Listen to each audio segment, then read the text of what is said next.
Сталиндин өлүмү тууралуу мусулмандарды, молдолорду, акылдууларды эмне үчүн кырган десеңиз, негизи эле коомдун башында бир элди, жөнөкөй элди башкаруу оңой качан акылдууларды кырсаңыз өлтүрсөңүз. Сталин дагы ушундай багытта иштеген, акылдууларды, молдолорду, илимдүүлөрдү бүт өлтүргөн, жок кылган, мекенге кызмат кылам дегендерди өлтүргөн, себеби жөнөкөй элди кеңири көп башкарамын деген ойдо болгон да. Сталин ким десеңиз, Сталиндин өлүмүн азыр кичине кененирээк айтып беремин. Жашоосунда кыска нуска айтып беремин. Анын өлүмүнө катышкан, өлүгүн жарган, ичин көргөн, бул чындап бирөө өлтүрдүбү, не болду, чындап уу берилдиби, же кандай болду, бул кантип, эмне себептен өлтүрүлдү деп өлүгүн өтө жарып текшеришкен. Атайын органдар, атайын врачтар текшеришкен муну.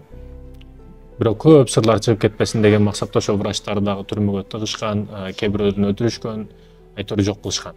Себеби коркунучта тургандар дайым.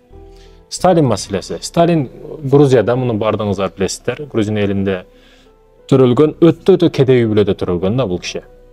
Өтө кедей үй бүлөдө төрөлгөн.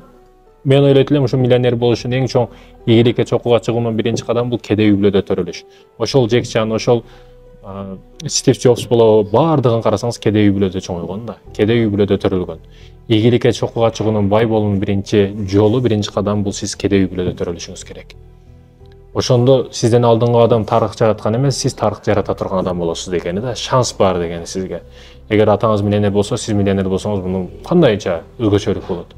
Миллионердин баласы миллионер. Болду, ушундай эле. Сиз миң күчтүү аракет кылбаңыз, баары паланчанын баласы болуп калып кете бересиз да. Атаңыз кедей болуп, өзүңүз бай болсоңуз, атасын дагы өзүн дагы байытты, бул миллионер деген. Тарыхта ушундай системада каласыз дегени да. 1922 жылдан 1953 жылга чейин Сталин СССРди башкарган. Ошончо жыл ичинде өзгөчө иштерди кылган. Өзгөчө СССР маалындагы, мисалы, эркек киши иштейт, аялы үйдө, балдары дагы үйдө, бир форманы кийет деген система. 14 дачасы болгон бу Сталиндин. 14 дачасында ар биринде бирден экиден плашы болгон, кийими болгон, ар биринин ичинде октолгон пистолети менен болгон. Кээ бир нерселерди ачык түрдө айтып атам. СССР ушундай. Биздин дагы мындайча айтканда каймактуу адамдарыбызды, элдин каймагы болгон инсандарды өтө көбүн өлтүргөн, жок кылган. Элдин мындайча айтканда кара адамдары элди караңгылыкка түрткөн. Бүгүн дагы биздин кыргыздарда жок эмес, ошол СССР келип биз бактылуу болдук, алар бизге жашаганды үйрөттү, биз тоодо эле жүргөн, кой кайтарган адамдар элек, булар бизге жашашты үйрөттү деген кээ бир сабатсыз адамдар бар да. Ошолордун аталары ошондой жашаган болушу мүмкүн, бирок биздики мурдатан ислам менен тарбия алып, мурдатан ата бабаларыбыз улуу инсандар болгон, акылдуу даана инсандар болгон. Орустардын тарбиясына муктаж болгон эмес, мындайча айтканда. СССРдин тарбиясына муктаж болгон эмес биздин ата бабаларыбыз. Ошо айткан адамдардын ата энелери балким ошондой болушу мүмкүн, бирок биздики эмес. Сталин көп бакшы көз ачыктарга ишенген. Жана датасы туура келбей калгандыгынан өзүнүн күндөрүн дагы алмаштырышка туура келген кээде. Ошол бакшы көз ачыктарга көп ишенген. Бакшы көз ачыкка ишениш албетте туура эмес. Бул арам. Дарага барып сыйынуу, Сулайман тоого сыйынуу, ошо бакчыларды байытуу туура эмес маселе. Эгерде ошол бакчыга, ошол көз ачыкка барып жаткан апалар, келиндер убактыңарды күйөөңөргө же ошол бузайын деп жаткан адамдарга жакшы мамиле кылуунун айында болсоңор, убактыңарды ошого сарптасаңар, баардыгы жайында болот. Өзүңөр тарбияга, балаңарды тарбиясына убактыңарды сарптасаңар, бул нур үстүнө нур, гүл үстүнө гүл болот да. Кудайыма шүгүр. Болгону бүгүн чечимди проблема менен чечейин дейт да. Бул мисалы бир проблема келип калды, балаңыз тарбиясыз чыгып калды, эми бакчага барып чечейин, ушуну тарбиялап кылайын десеңиз, бул проблема менен чечүү деп аталат. Ушуну молдого барып тарбия кыл, балам бузулуп атат десеңиз, бул проблеманы туура жол менен чечүү да. Проблема ушундай чечилет мекендешим. Албетте, эң көп китеп окуган адамдардын катарына келет Сталин. Сөзүнө алып келип атам.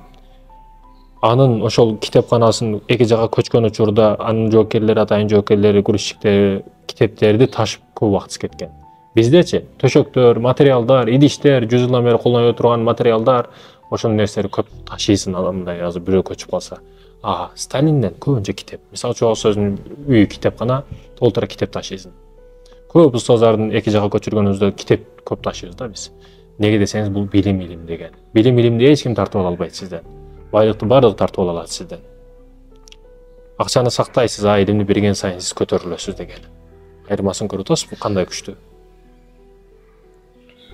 Көп китеп окуган адамдардын катарына кирет, жада калса согуш болуп турган учурда дагы күнүнө 300 беттен калтырбастан китеп окуган Сталин. Албетте бул грузин алкогол маселесинде алкоголдук нерселерди ичкен, суусундуктарды ичкен, өзгөчө бир жакын адам болгон Сталиндин ошонун туулган күнүндө, анан ошол өлгөн күнү көп ичкен алкоголдук ичимдиктерди. Грузин виносун капа кылган эмес. Бул алкогол убагында эли алкаш болуп кетсе, бийлиги алкаш болуп кетсе, кандай натыйжага алып барарын ар бир бийлик башчысы, падышасы коркот, ошондуктан бул да коркуп, ар бир жерге, мисалы частарга, ар жерлерге полия спорттук залдарды курдурган. Албетте спорт менен алек болсо, ошол башкадан арактан алыс болот деген маселе келип чыгат. Качан биз балдарыбызга мектеп салсак, бүгүн дагы мектеп салыш керекпи, мечит салыш керекпи деген маселе келип калса, алдыңызга мектеп салыш керек. Мисалы келиң, мен көрсөтөм мектепти, мындай сал, андай сал, мындай билим беребиз, мындай мугалимдер иштетебиз, супер, сонун мектеп кылабыз деп мен кеңеш берем мисалы үчүн. Көзүм жетет мындай школаны жүргүзүп кеткенге. Себеби буга чейинки мектептер, буга чейинки тажрыйба, мисалы мектеп менен мечит туура келип калса, мечиттер Кудайыма шүгүр жетерлүү бизде. Мечит эмес, мектеп салыш керек азыр. Мектепке аракет кылышыбыз керек. Мектеп салам десеңиз, мамлекет дагы жерди бекер берет. Мисалы үчүн. Спортко маани беришибиз керек. Эгерде биз мектеп салбасак, спорт салбасак, түрмө салышыбызга туура келип калат. Балдарыбызга аракет кылышыбыз керек бир нерсе менен. Бул көп нерсени түшүнгөндүктөн Сталин ушул нерселерге аракет кылган. 5 тилде кенен сүйлөгөн. Сиз бүгүн кайсы тилде сүйлөйсүз? Кошуна Кытай тилин билесизби? Мисалы үчүн. 5 тилде кенен сүйлөгөн адам бул. Албетте учурунда 6 жолу камалган.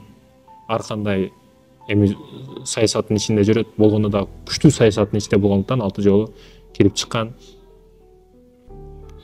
Мен айтып өткөндөр 14 тача, анын ичинде 14 тачада 2ден формасы турган, 1ден пистолет, анан ар бири октолгон бойдон ошондой даярдыкта турган да.